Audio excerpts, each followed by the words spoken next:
day 47. Um, I'm bringing you today, for the first time, a second poem by a poet who I've read so far in the lockdown series, and that is Emily Dickinson. Um, one of the one of the people who's been following along this lockdown and given me such joy that he has is Father Joseph Brown, whose beautiful Joseph Persona poem. I read this would have been near the beginning of the poetry lockdown series, probably in like day 5 or 6. I don't remember, but I'm just touched that you follow along, Father Brown, and so Father Brown said, "Hey, have you thought about this Dickinson poem? We grow accustomed to the dark."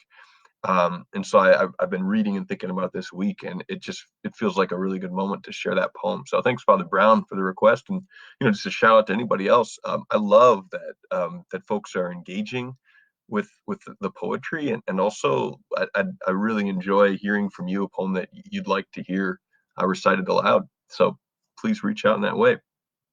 So I'm going to start just by reading the poem. And then I'm going to point to another reflection on it that I've seen online, and also connect it to some of the other poems that I've been reading in this series. Here we go.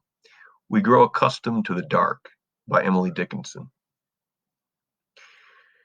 We grow accustomed to the dark when light is put away, as when the neighbor holds the lamp to witness her goodbye.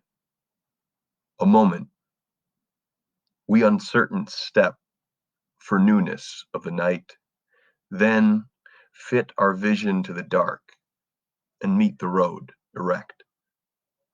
And so of larger darknesses, those evenings of the brain, when not a moon disclose a sign or star come out within.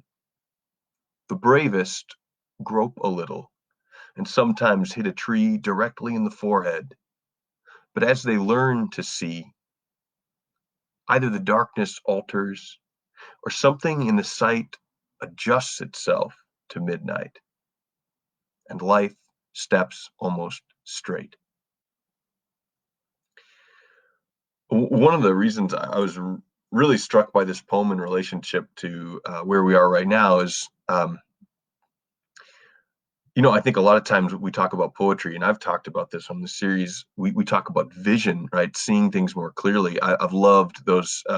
I've mentioned, Lee Young Lee, his poem "To Hold," is calling more and more detail into the light of a joint in fragile keeping.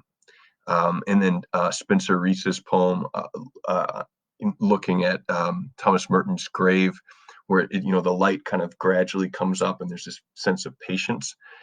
But what about when the light doesn't come?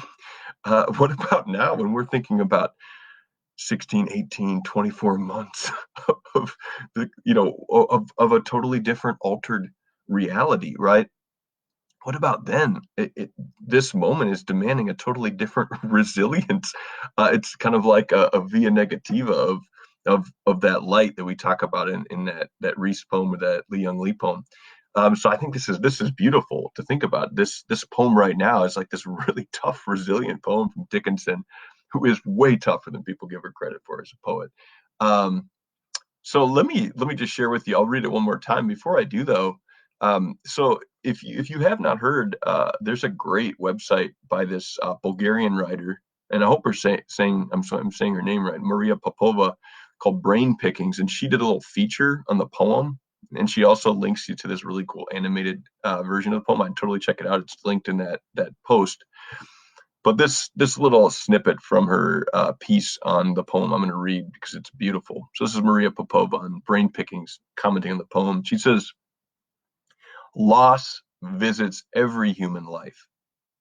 The degree of our acceptance and the grace with which we adapt the sudden descent of darkness, that is, to borrow the splendid term William James borrowed from Margaret Fuller, the manner of our acceptance of the universe may be the greatest measure of skillful living."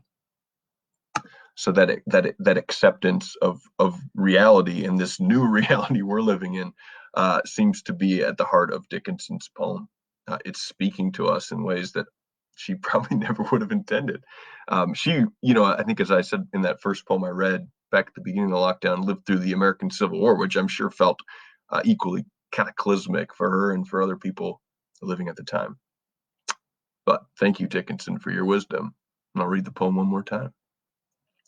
We grow accustomed to the dark when light is put away, as when the neighbor holds the lamp to witness her goodbye. A moment, we uncertain step for newness of the night, then fit our vision to the dark and meet the road erect. And so of larger darknesses, those evenings of the brain when not a moon discloses sign or star come out within. The bravest grope a little and sometimes hit a tree directly in the forehead. But as they learn to see, either the darkness alters or something in the sight adjusts itself to midnight, and life steps almost straight. Thank you, Emily Dickinson, and thank you all for sharing another Poetry Lockdown.